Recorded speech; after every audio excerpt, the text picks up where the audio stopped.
Olá, pessoal. Tudo bem com vocês? Bom, hoje vamos para a aula do dia 27 de maio e vamos dar início aí fazendo a correção dos exercícios da aula do dia 20 de maio, certo? Eu pedi 5 questões e praticamente tudo que eu expliquei na aula passada mesmo, né? Então, vamos lá. Questão número 1. Quais são as 3 fases dos processos infecciosos agudos? E explique, né? Então, era basicamente aquele primeiro slide lá que eu tinha passado para vocês, né?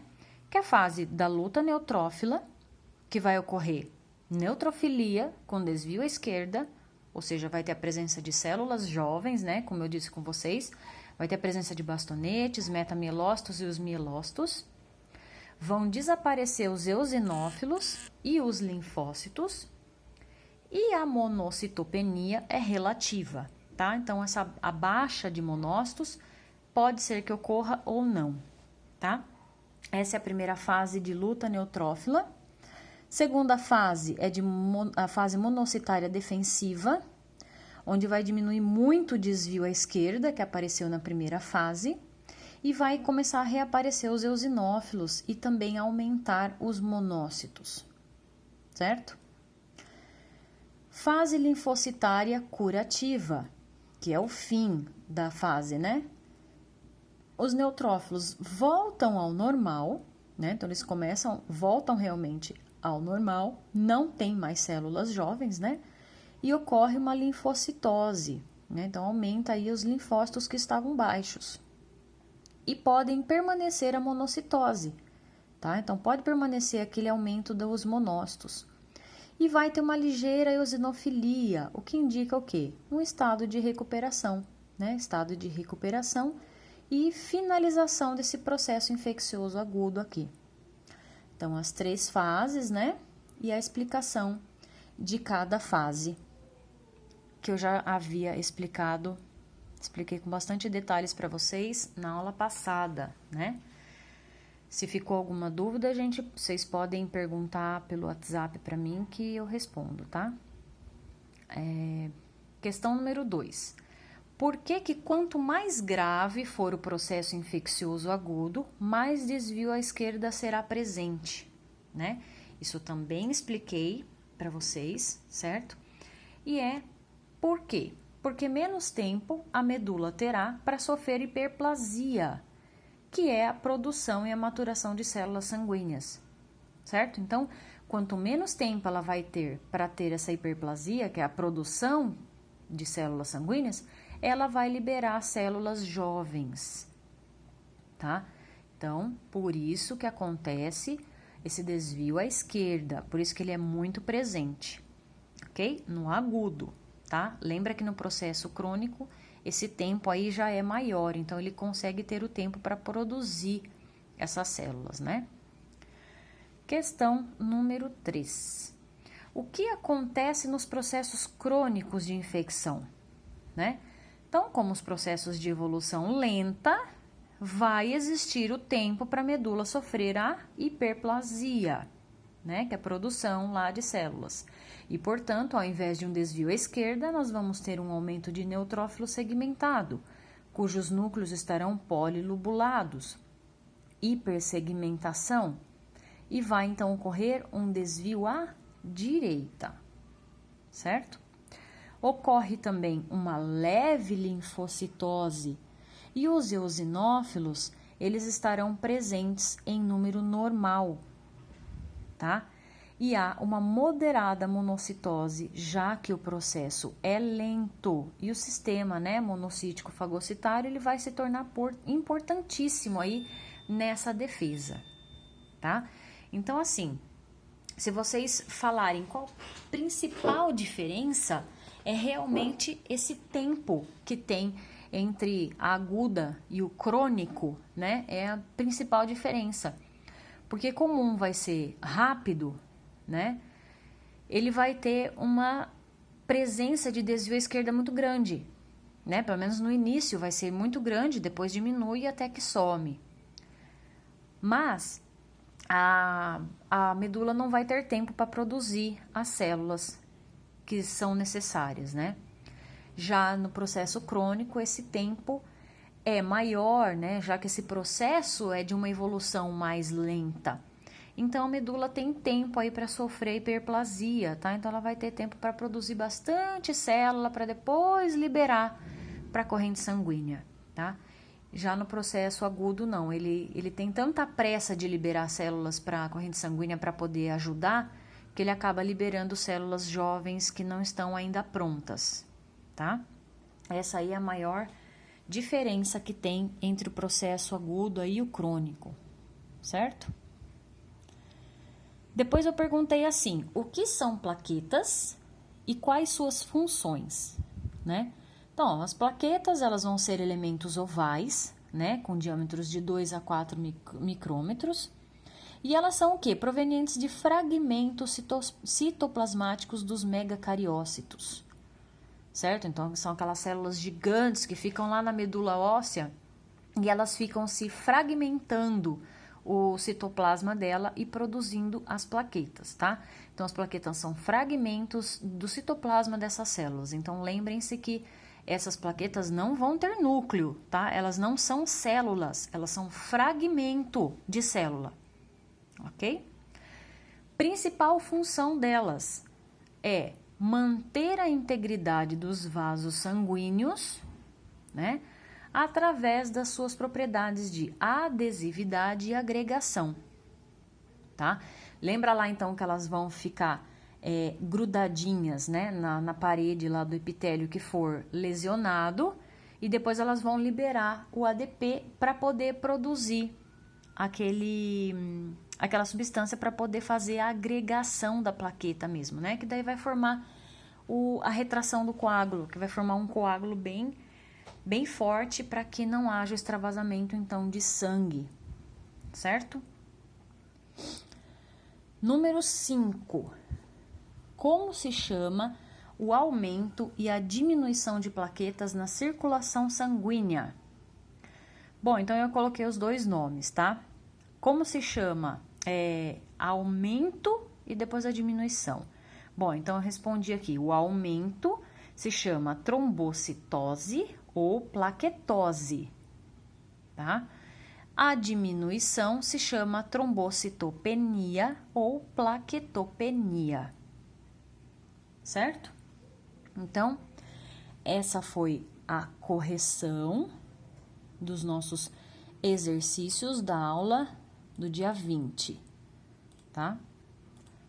E agora a gente vai fazer a aula de hoje, tá? Então, nós paramos aí nesse slide, né? Falamos sobre a trombocitose, a plaquetose, falamos do aumento da plaqueta, né? Inclusive que a gente respondeu a questão. E agora a gente vai entrar na parte da hemoglobina, tá? Nossa amiga hemoglobina, que teve tanta dúvida lá sobre a molécula dela, né? Espero que vocês tenham entendido aí sobre hemoglobina, porque agora a gente vai aprender, né, a dosar a hemoglobina do sangue, certo? Então, vamos lá. Hemoglobina. A hemoglobina, ela é responsável pela coloração vermelha do eritrócito, tá? Isso aqui a gente já tinha visto. Lembra que eu falei que é a hemoglobina que dá a coloração vermelha das hemácias, né? Então, é a hemoglobina que é vermelha. E aí, por isso, a hemácia é vermelha, porque a hemoglobina está presente dentro da hemácia, certo? E a sua função é ligar-se ao oxigênio, né?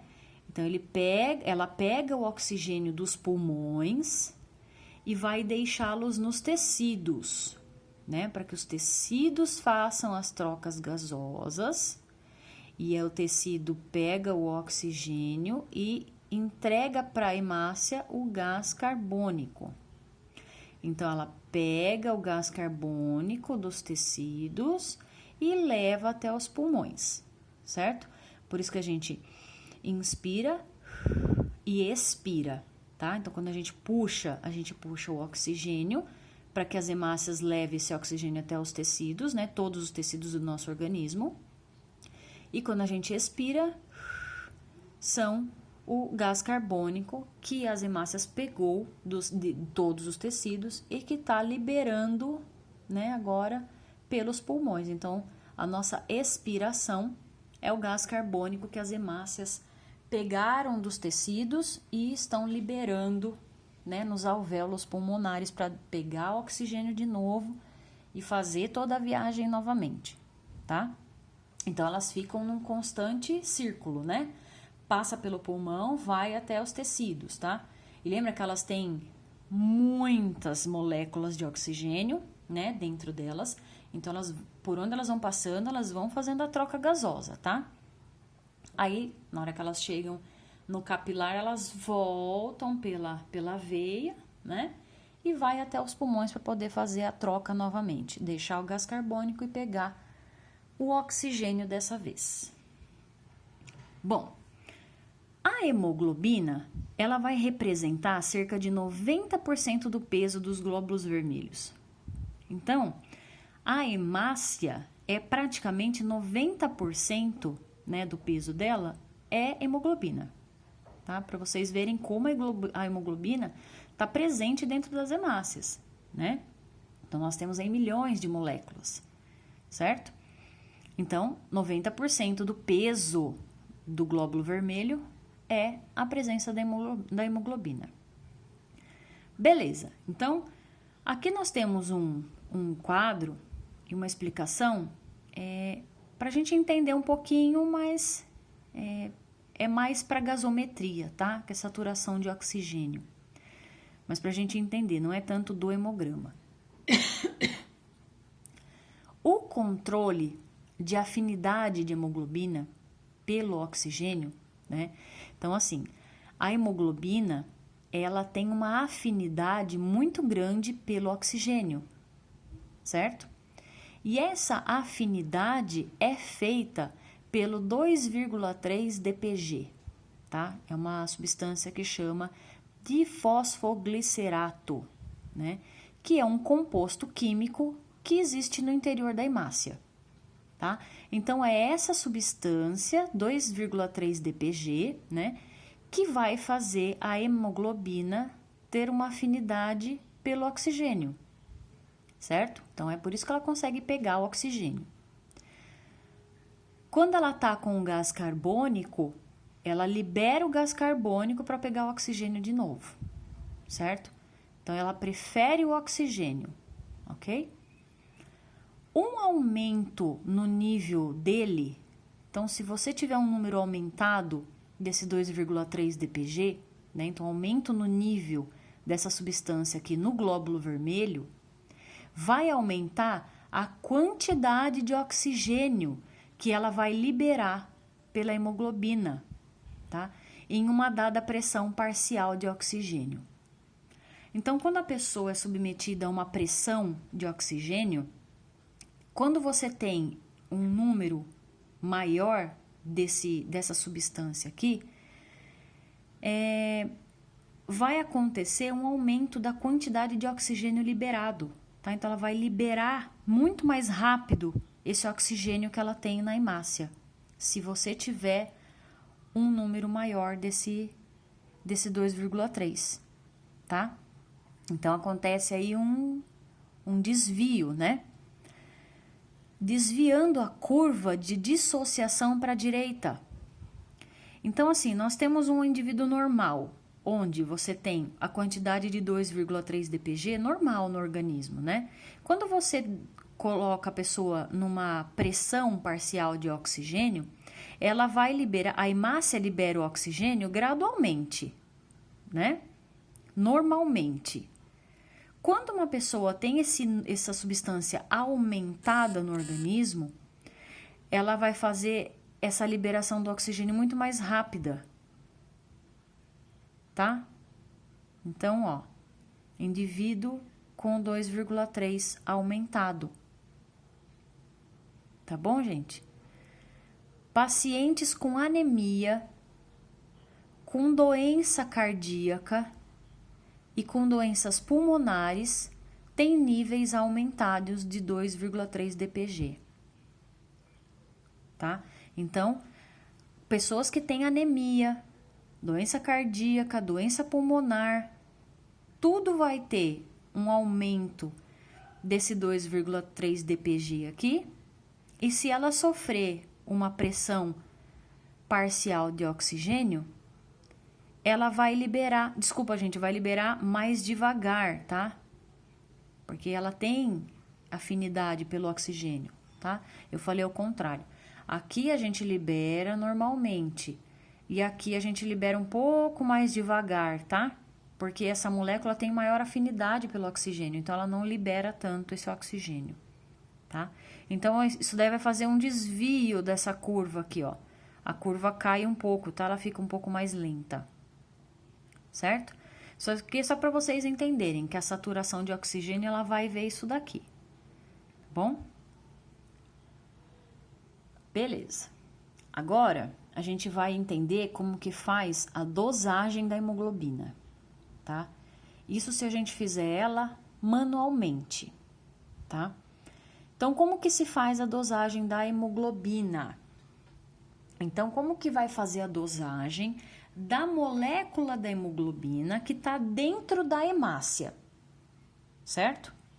Como que a gente vai fazer? Ó, a hemoglobina é o principal componente dos eritrócitos. Isso a gente já viu, certo?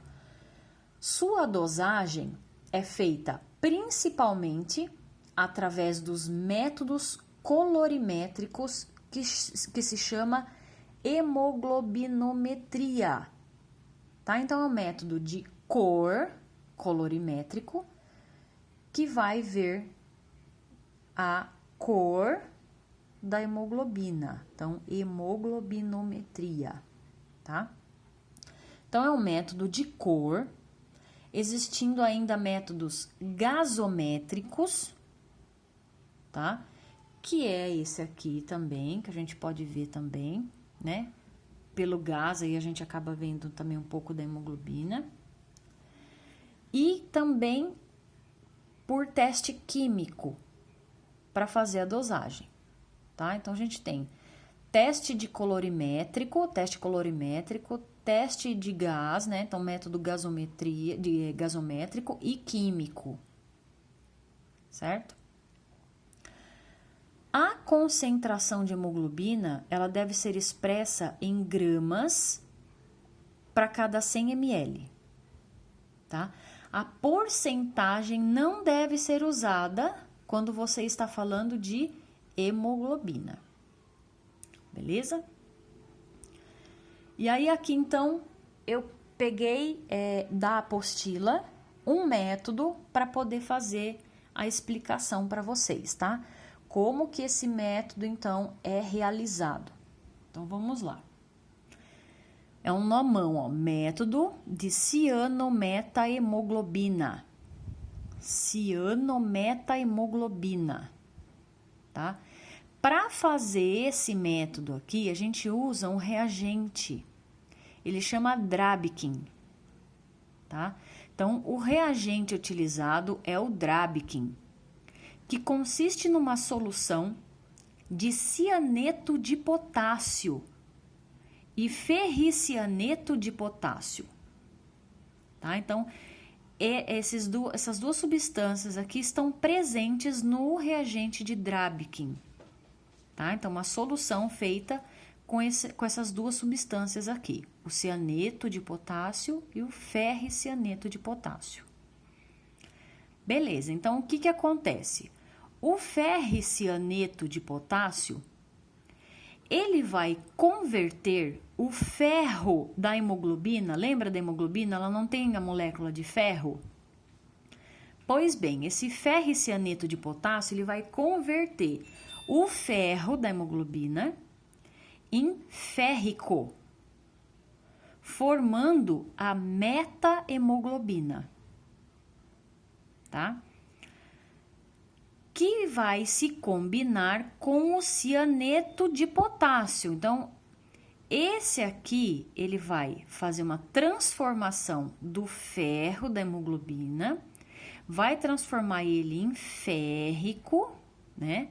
Formando a meta-hemoglobina.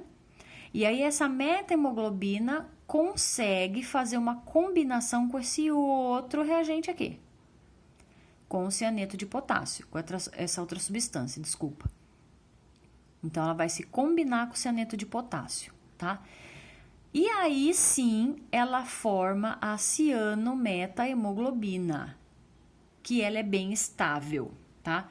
Uma vez ela formadinha, ela é boa para poder fazer a dosagem, tá? Então, ela fica estável para a gente fazer a dosagem, ok?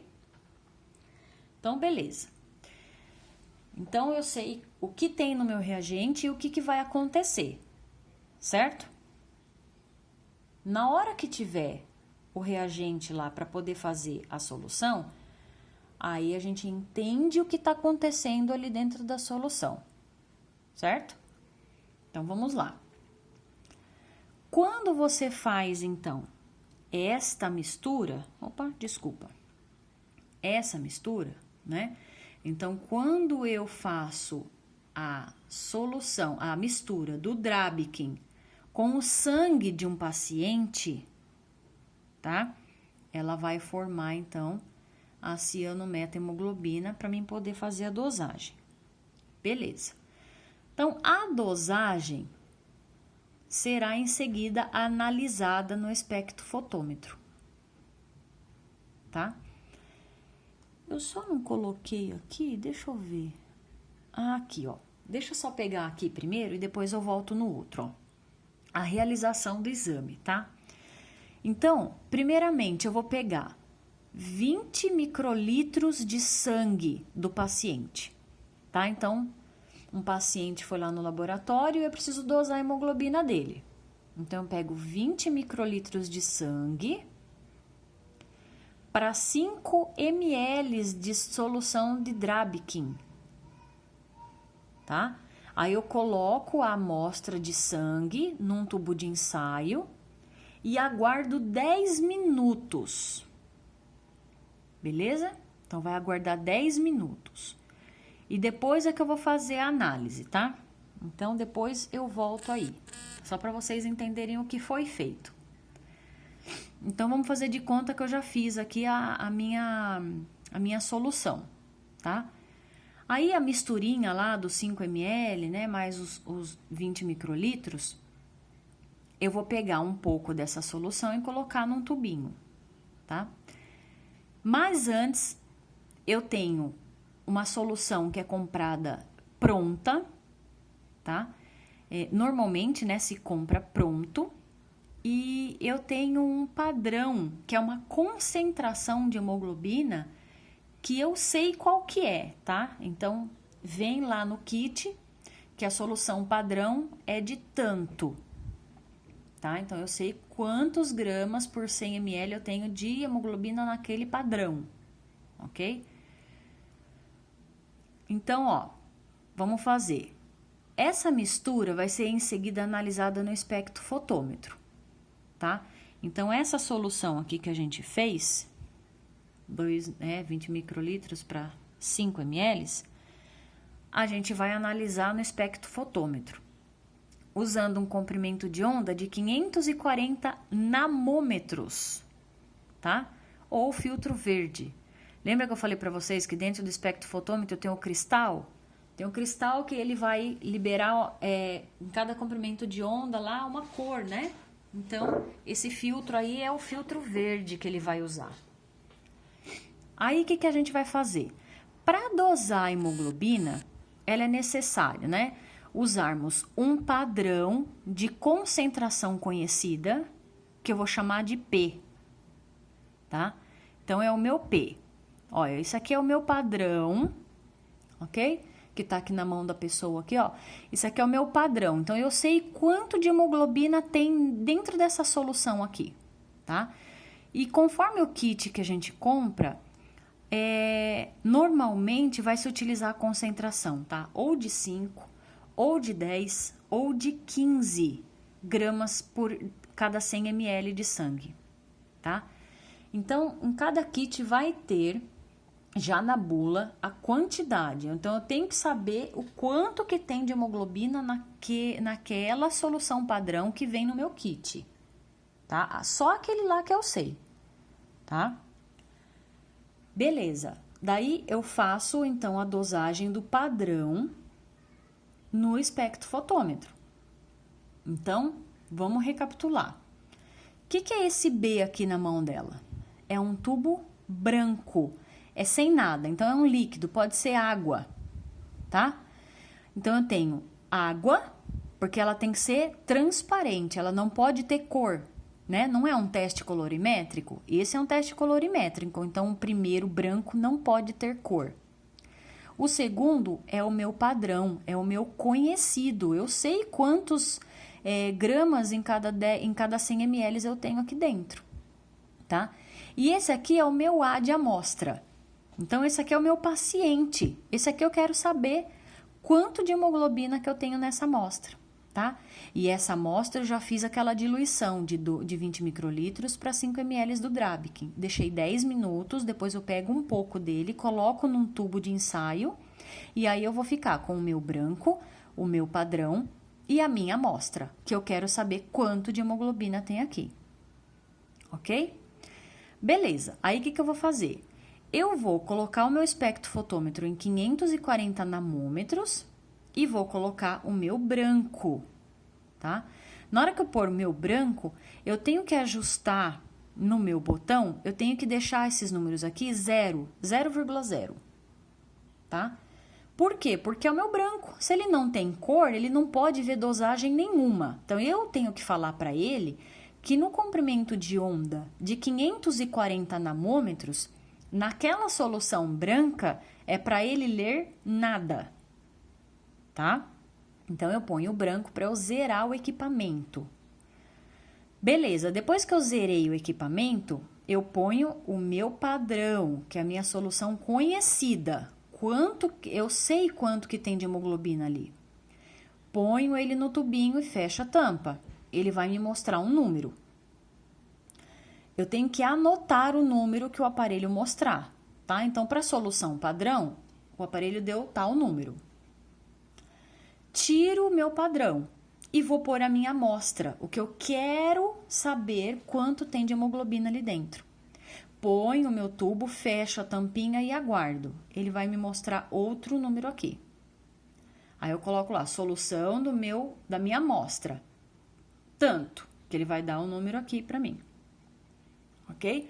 Então, eu vou ficar com 2 números que o aparelho me deu, tá? E mais a concentração do meu padrão que eu já sei. Ok? Aí sim, ó, acha-se então a dosagem do padrão e posteriormente um fator. Então, eu vou fazer uma conta do meu padrão, que eu já sei a dosagem, mais esse número.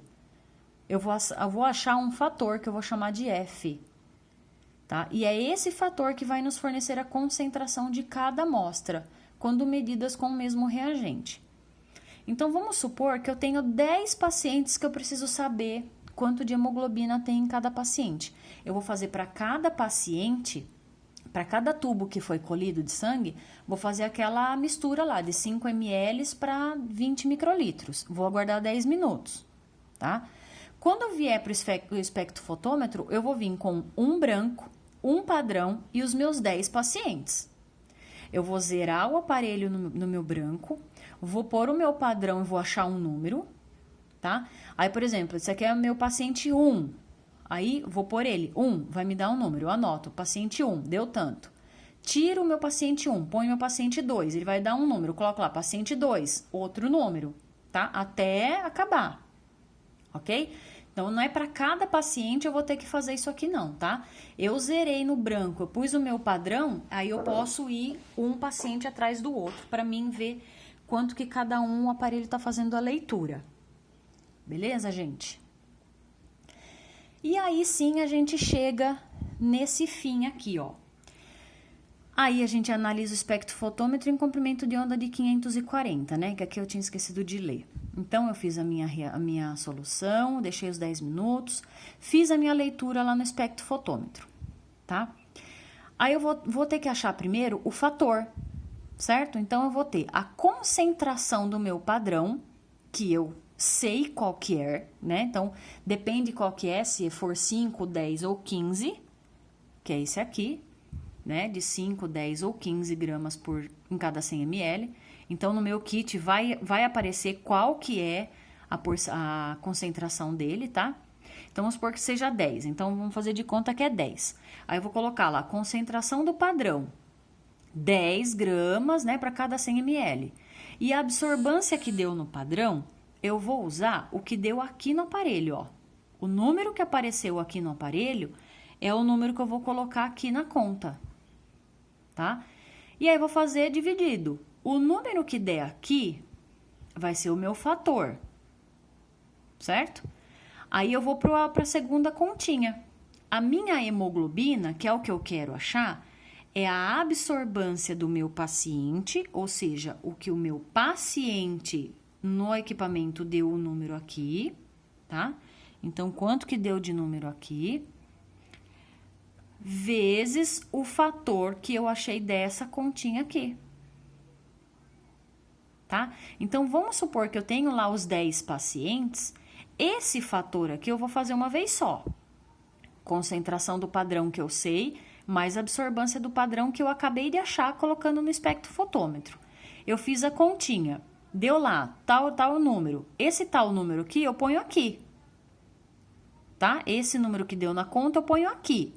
E esse número aqui não vai mexer, tá? O que vai mexer é esse aqui, ó. Porque daí, paciente 1. Paciente 1 deu tanto, vou fazer tanto vezes o fator que vai dar o número da minha hemoglobina. Paciente 2, deu tanto no equipamento, eu ponho o número aqui de novo, faço vezes o fator. Então, o fator não muda, tá? E aí, eu vou ter valores normais, que são os meus valores de referência, tá? Bom, então aqui acaba, né, como eu encontro, então, como eu faço essa dosagem aí da hemoglobina. Beleza, gente? Agora a gente vai para os valores de referência, né? Homens, o valor de referência pode ir de 14 até 18 gramas por decilitro, tá? Mulheres vai de 12 a 16 gramas por decilitro. Então, tá vendo que o do homem é bem maior do que o da mulher, ok? De criança até 1 ano é menor ainda do que da mulher, ó. Então, ela vai aí cair de 11 para 12 gramas por decilitro de hemoglobina, tá? Só os recém-nascidos é que vão ter a hemoglobina mais alta, tá? Que vai de 14 igual o homem e passa do homem, ó. Passa. Do homem é de 14 a 18. Do recém-nascido vai de 14 a 19, tá? Por isso que o recém-nascido, a quantidade de hemoglobina dele que é muito alta, se ele destruir muito rápido as hemácias, a criança fica amarelinha e fica com icterícia, tá? Não sei se vocês já viram criança com icterícia, ela fica amarelinha porque ela tem muita destruição de hemácias, tá? Pela quantidade alta aí de hemoglobina que ela tem, ok? Então, ó, a dosagem de hemoglobina está relacionada diretamente com a cor da hemácia. Por isso, é de grande auxílio no diagnóstico das anemias, tá? Então, aí eu falo para vocês, ó. Aqui, o paciente tá normal, tá? Olha as hemácias dele que bonitinha. Lembra que eu falei? É para elas ficarem bem coradinhas e só meio assim mais clarinho, ó. Não começa nem a ficar marcada mesmo, a formar um halo, né? Ela só fica com um tom mais claro aí no meio. Já desse lado aqui, olha o buraco que ela tem no meio, tá? Então, ela tem muito menos hemoglobina do que nessa daqui, tá? Por isso que eu falo, então, que a dosagem dessa hemoglobina está diretamente relacionada com a cor. Então, o que significa isso? Se eu dosar esse paciente, esse paciente vai dar hemoglobina muito maior que esse aqui, tá? Então, se você olha um hemograma, tá? Eu tô olhando um hemograma no microscópio e tô vendo hemácia assim, bem clarinha e com um halo bem grande, a hemoglobina dele vai estar baixa, tá? Na hora que você bate o olho na hemoglobina do paciente, você vê lá, por exemplo, a hemoglobina é uma mulher, vamos supor, e tá com hemoglobina 6, hemoglobina 7, tá? Significa o quê? Se mulher é de 12 a 16 e ela tá com uma hemoglobina de 6, 7, significa que ela está o quê? Anêmica, né? Ela está com pouca hemoglobina, indicativo de anemia, tá? E um paciente assim, por exemplo, é um homem, eu vou dosar e dá, por exemplo, 15 de hemoglobina. Aí eu vou olhar aqui, homem 14 a 18, aqui deu 15, tá ok. Certo? Então, pela cor da hemácia, eu sei, tá? Se a hemoglobina tá normal ou se tá baixa. Entenderam, pessoal? É isso que eu quis dizer aqui, ó. A cor da hemácia, tá? Tá direcionada com a dosagem de hemoglobina, ou seja, a quantidade de hemoglobina que tem nesse paciente. Ok? Bom, como essa parte de hemoglobina é meio chatinha, eu vou passar só isso daqui, tá? E vou ver se eu acho algum vídeo aí, então, de fazer a dosagem dessa hemoglobina e passar para vocês verem como é que faz, né? Só não sei se a continha vai ser a mesma, porque tem lugares que faz a continha diferente, né? Mas se eu achar do mesmo método aí capaz de ser a continha igual, beleza? E exercícios também. Beleza, meninas? Então, até a aula que vem. Beijos!